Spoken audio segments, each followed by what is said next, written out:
And therefore, from what you said, Sister Rosemary, how do you feel people can take this sense of purpose or this search for purpose into what we're going to call the new year? I mean, they can take it from now, because the new year is almost like you can start life from wherever you are at any moment in time. But how can they create this sense of purpose and maintain this sense of purpose from here on? Life begins every minute. It isn't, I'm not waiting for the new year. This is something I practice every day of the year. And Christmas only comes once a year, but my family is with me all the time. And also, my family is actually the whole world. And that's where the brotherhood of man comes from. Because actually we're all connected. So let me not be limited. Let me think well of everyone else. But I do think the meditation, you have to step back from your work, from your relationships, from your life, as you say, Esther, from time to time, preferably early in the morning and certainly last thing at night, is to step back and observe what's going on around you. And this is where I can go actually shopping and be within my inner peace, because I'm learning to concentrate and focus on that. And I can be in a long queue in the supermarket, and I can be fine with it. But I used to perhaps say, oh, such a long queue, oh this, oh that. But I choose not to. You see, we have a choice. Always we have a choice. That's right. And I think it's important to use your intellect as to what am I thinking and why am I thinking it, and to change if it's negative. And it does take a little bit of effort, but it is well worth it.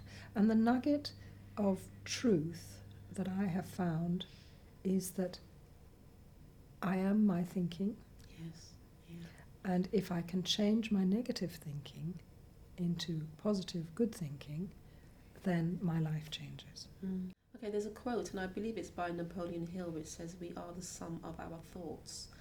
And there's another quote which I can never get quite right, but what it's trying to say effectively is that when we change the way we look at things around us, then things around us will change. And like you said, it's very much about our thoughts. And oftentimes we may feel that we don't have a choice, but the reality is everything that we do, every decision that we take and every decision that we make, we do have a choice. We've chosen to do whatever it is that we've done. And meditation just brings you back to that center where Sister Maureen said, she can be in a crowd and not be affected by what's going on around her. Sister Maureen or Sister Rosemary? Oh, sorry, apologies, Sister Rosemary. Sorry. I thought you were referring back to the other one. I think you're going to have to cut that. Sister Rosemary said about, whatever goes on around her, she's not influenced or affected by it.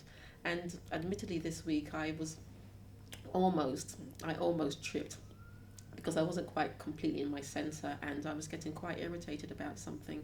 But then I realised I was actually getting irritated about something I shouldn't get irritated about. And I had to pull back and say, you know what, Esther, it's actually okay, because you can get as irritated as you want. It's not actually going to change what's around you. And I am learning, like Sister Rosemary says, I am learning to pull back within myself, to observe more, to observe my actions, to observe things I say, my thoughts. And it takes time and it takes practice, but it works. And Sister Rosemary, on that note, in terms of, we've talked about getting a sense of purpose. We've talked about observing our lives so that we can get the best out of our lives. And also, it's very much about, for this point forward, having a sense of hope, having a sense of even adventure for what is to come.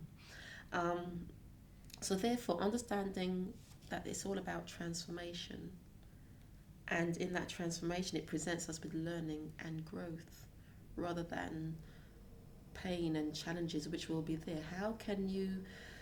What piece of advice can you give to our audience in terms of, okay, this transition is part of your growth and learning, and to embrace it rather than to, hide from it or see it as something negative? Yes, it's a deep question, and I think that you have to have the desire to start with. I think it's important to want to change. And I think you have to have understanding to change. Actually, the only place that I have found this understanding is here, the Brahma Kumaris, to be honest. And with that understanding, I can now see a very bright future. I'm full of hope for the future. It is, but it's up to me. Yeah. When I change, the world changes. I think that's a paraphrase of what Gandhi said. And you know that everybody's unique qualities are their own, but we all have 5 intrinsic qualities, and that is peace, love, and those 2 together bring happiness, and wisdom and purity.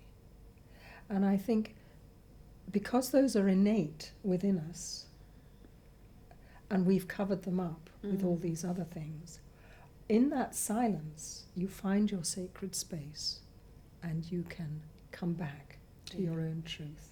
And this is where, if you really believe that you can be this, then there's hope for the future.